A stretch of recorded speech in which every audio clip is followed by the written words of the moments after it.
Bom dia, aqui é o professor Cláudio. Nesta aula estaremos resolvendo exercícios sobre reações de dupla troca e óxidos, né? Então, nesse exercício, ele se encontra na página 53 da apostila 4b. É um exercício para construir. Então, o enunciado diz o seguinte: além do problema da escassez de água potável em alguns pontos do planeta, a sociedade também enfrenta as dificuldades de tratamento de água disponível, cada vez mais poluída.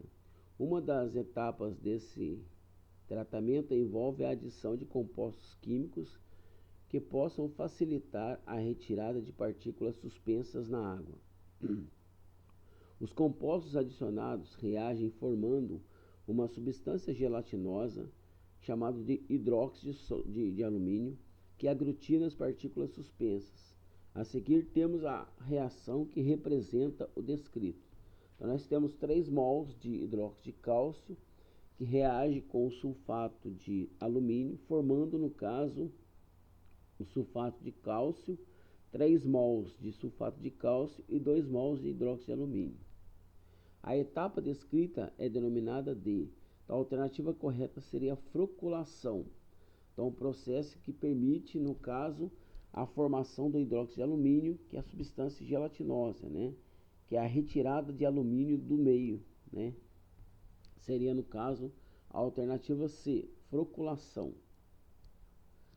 Então, nesse outro exercício, também se encontra na página 53 da apostila 4b, nós temos o seguinte: os alquimistas foram muito importantes para a química, a ciência da transformação, tentando encontrar a pedra filosofal que teria o poder de transformar qualquer metal em ouro, e o elixir da vida, da longa vida, que tornaria o ser humano imortal. Criaram um grande número de aparelhos de laboratório e desenvolveram processos importantes para a produção de metais e papiros, de sabões e de muitas substâncias como o ácido nítrico, o ácido sulfúrico, o hidróxido de sódio e o hidróxido de potássio.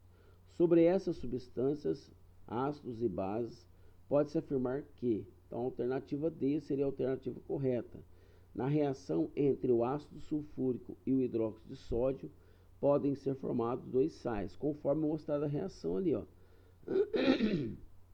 Então, o ácido sulfúrico reagindo com hidróxido de sódio forma, no caso, pode formar o sulfato de sódio mais água, ou ainda a reação do sulfato de sódio, do ácido sulfúrico com hidróxido de sódio pode formar, no caso, um sal ácido mais água, né? Como pode ser observado nas reações equacionadas acima, o ácido sulfúrico reage com o hidróxido de sódio na proporção de 1 mol para 2, formando o sulfato de sódio, e na proporção de 1 mol para 1, formando o hidrogeno sulfato de sódio. Então, nesse outro exercício, que está na página 54, apostila 4b, exercício para praticar. A emulsão colocada em películas para fazer filmes fotográficos é preparada adicionando-se uma solução de nitrato de prata a uma mistura que contém gelatina e brometo de potássio dissolvidos em água. Ocorre então uma reação formando-se um sal de prata na forma de cristais amarelos insolúveis em água. O tipo de reação que ocorre e a fórmula desses cristais são, respectivamente, a alternativa B seria a formação, né? Tipo de reação, uma reação simples, troca de simples troca, é uma reação de simples troca, e a fórmula desses cristais, né, é o Ag2O, que é o óxido de prata, né? Nesse outro exercício, né, que está na página 54, apostila 4b, temos a seguinte informação. Lê as informações contidas na tirinha abaixo. Então, temos essa tirinha e nós temos o seguinte: quero pé de porco com molho de alho. Muito bom, muito bem, senhor. Quer o cardápio de antiácidos, né? Olha lá, uma substância que pode ser incluída no cardápio de antiácidos por ter propriedades básicas é, no caso, hidróxido de magnésio, o MgOH2. Então, a alternativa C, ele pode ser usado como antiácido, né? No exercício da página 54 da apostila 4B, então, exercício para aprimorar. Então, nós temos em acidente ocorrido em 1999, próximo à cidade de Itabaí, no Rio Grande do Sul, uma carreta carregada de ácido muriático, que é no caso o ácido clorídrico comercial, tombou, espalhando-o pelo solo. Uma das providências tomadas para amenizar o efeito do ácido foi colocar óxido de cálcio sobre o local. Tal procedimento visou a alternativa B, seria neutralizar o ácido, aumentando o pH do local. Esse exercício agora, que está na página 60 da apostila 4B, então nós temos o seguinte: o gráfico abaixo mostra a variação da temperatura global do planeta nos anos de 1880 até o ano 2000, né? Então, o gráfico abaixo mostra a variação da temperatura global do planeta nos anos de 1880 até o ano 2000, certo? Então, 1880 até 2000, então nós temos aqui a variação da temperatura durante esse período, né? Então, os pontos em pretinho, aqui no caso as bolinhas em preto, significa a média anual, e os traços seria a média durante 5 anos, né? Então, analisando o gráfico, o que nós podemos verificar? Então, a variação da temperatura global observada no gráfico ao longo de todo o período representado pode ser explicada corretamente na B, ou seja, pelo aumento dos níveis de dióxido de carbono na atmosfera, né?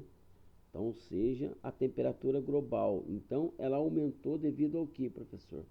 Devido ao aumento dos níveis de dióxido de carbono na atmosfera. Então, esse foi o responsável pelo aumento da temperatura global, global no planeta, do ano de 1880 até 2000, né? Então, houve um aumento, né, dos níveis de dióxido de carbono na atmosfera, devido também à questão do surgimento das indústrias, né? Aumento da frota de veículos. Então, um dos motivos que fez com que esse aumento dos níveis de dióxido de carbono aumentasse na atmosfera e, consequentemente causando também, no caso, o aumento da temperatura global. Então, a alternativa B é a alternativa correta para esse caso. Então, nesse outro exercício, o que nós temos? A fronteira entre o ferro e o aço foi definida na Revolução Industrial, com a invenção de fornos que permitiam não só corrigir as impurezas do ferro, como adicionar-lhe propriedades como resistência ao desgaste, ao impacto, à corrosão, etc. Por causa dessas propriedades e de seu baixo custo, o aço passou a representar cerca de 90% de todos os metais consumidos pela civilização industrial. Basicamente, o aço é uma liga de ferro e carbono. O ferro é encontrado em toda a crosta terrestre, fortemente associado ao oxigênio e à sílica. O minério de ferro é um óxido de ferro misturado com areia fina. O carbono é também relativamente abundante na Terra e pode ser encontrado sob diversas formas. Na siderurgia, usa-se carvão mineral e, em alguns casos, o carvão vegetal. O carvão exerce duplo papel na fabricação do aço.